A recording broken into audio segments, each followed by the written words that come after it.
Deidre, welcome to the Big Ideas Welcome podcast. Mm-hmm. Thanks for coming. Yeah, I'm really, really glad to be here. I'm really glad to be here.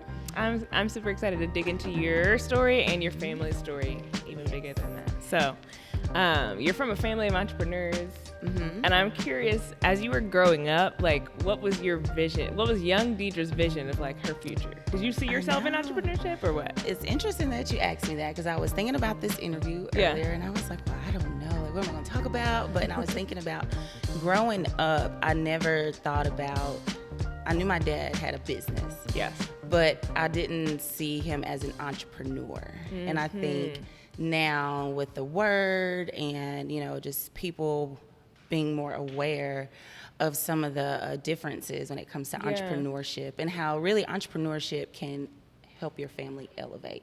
So growing up, I didn't think about being an entrepreneur, but I knew I felt like I wanted to do something administrative. Okay. Because my dad had an office in the house, and I was always in there messing around, like I was typing on a computer.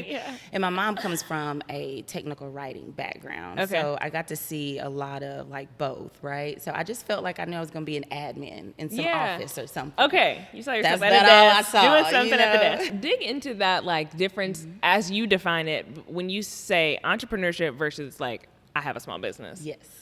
So my dad, like, right along, Asheville Highway, I was just thinking back, like, we've been in about 3 different spaces before the space we were in now.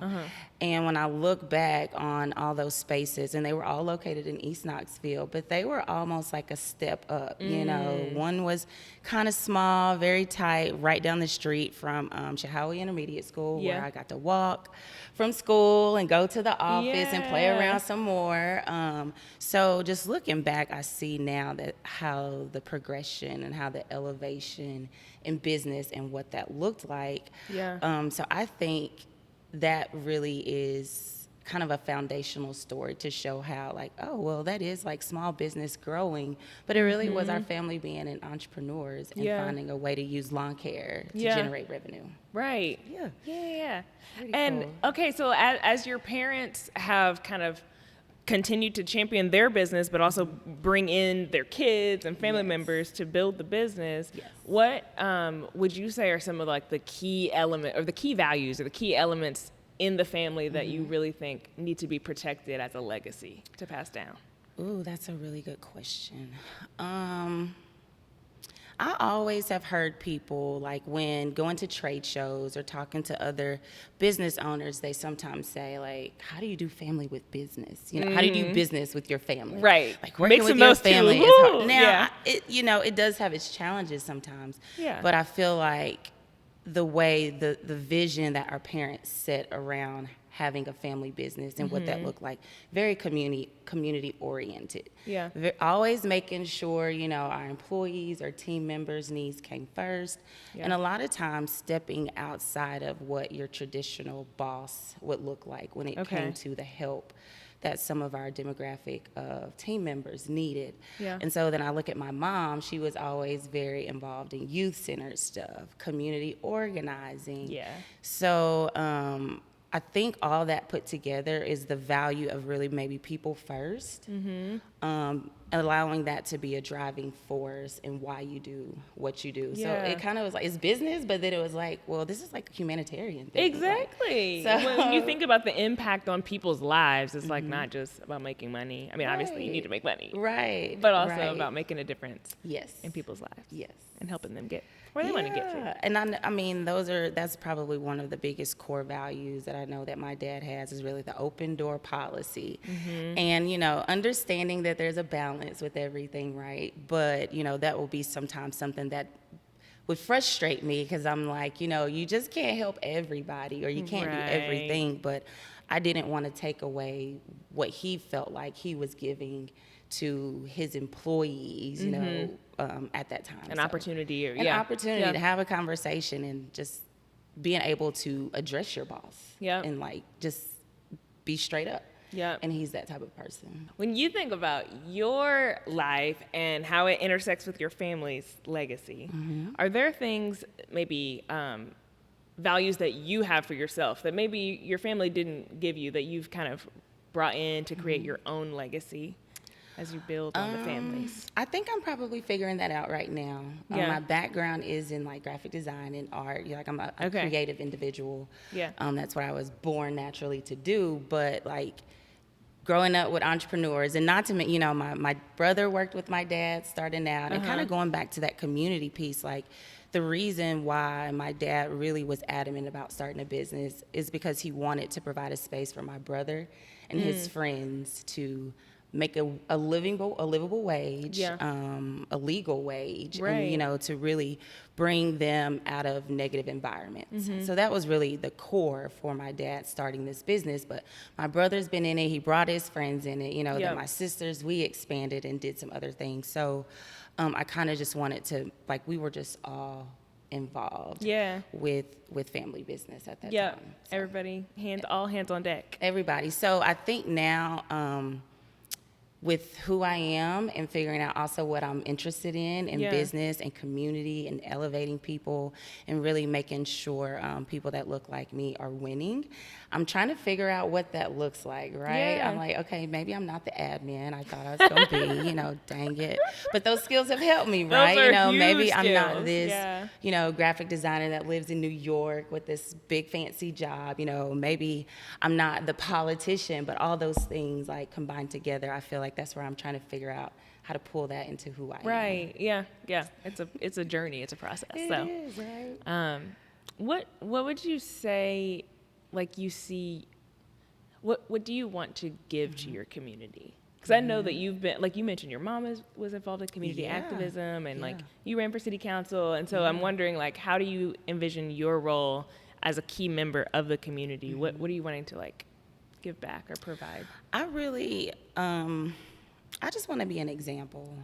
Like I really want to show people what it looks like to, work hard, of course. Yeah. Really show what family business and legacy looks like, whether it's having a small business, having real estate, and how doing those small investments, sometimes at times when you might not know why you're planting that seed, but those small seeds just turn out to now your family are able to reap some of those benefits. Yeah. But really just being the example of, being tied to community and really valuing people at the end of the day. So just being that example of what that could all look like wrapped up in a bow, and it's like, bam, here it is. And you too I wish can it could have be beautiful it. in a bow. It's like, I'm a mess. Here we are. I know, right. You It's don't just see like all that behind the scenes stuff. You just see the pretty stuff. But just hard work, dedication. I think my three things is like, I'm dedicated, determined, and just disciplined to really have the vision and see it through. Alliteration, Deidre, dedicated, determined. Okay, and I came up with that in high school. So my brain was like that then. I would think it's better now. That's amazing. In your experience, in your family's experience, I know it's hard to like speak for a collective, but like maybe even just in yours, what has been a challenge that you feel like you've had to overcome? Just being a Black business in Knoxville, we're out here, but there's not a lot of us. And so how has that experience been? Yeah, well, you're right. There's not a lot of us. So one would be, of course, networking, building relationships with other business owners that have been here before us or been here before you, reaching out to them. That was a big moment and a successful moment in our business is having a mentor. So, which then goes into not being afraid to ask for help. Yes. Because that can be, a problem. And when you're not willing to be open and transparent, like, because you're not going to win all the time consistently. And not to say that in a negative way, but just being it's part real. of life and business. But it's just how you react to the losses, right? But for the wins, just like being able to reach out and ask help from people could be challenging, but when you do that and then also implement the advice. I'm speaking from experience here. So I think, building relationships with those mentors, those existing, don't be afraid, reach out, talk to them, ask for help, and then take heed to the advice that's given. Yeah. So they can help your business grow. Speaking of mentors, tell me about going through the 100 Knoxville program and what you took away from that with your mentor and the whole experience. Going through the 100 Knox program was good. It was really good to be part of an initial group, like a pilot group, right? Really those who are figuring out, at that time, but to be exposed to people that I normally wouldn't run into on a daily basis was valuable. Speaking to people who are sometimes outside of your service industry can have a different outlook on some of the things that you're doing.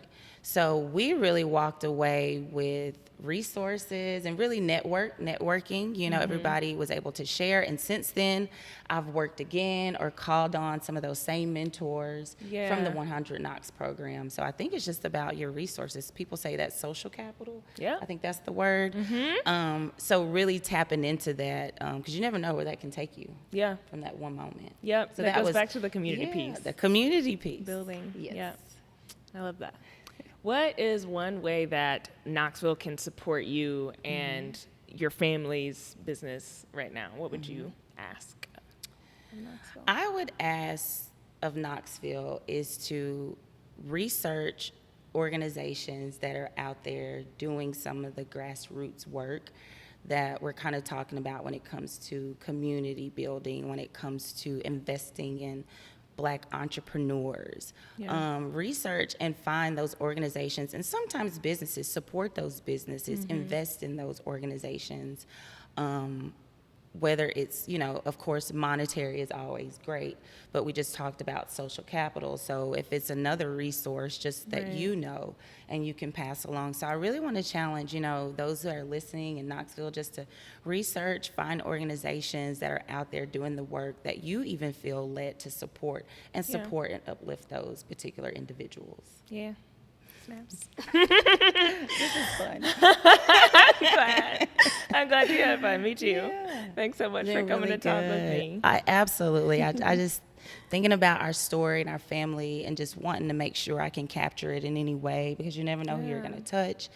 And now we're where we are with, going through a pandemic, dealing with ups and downs in finances. It's like you really want to make sure that people know that family legacy is a real thing. And how can you tap into that? And then just to be the example of what that could look like.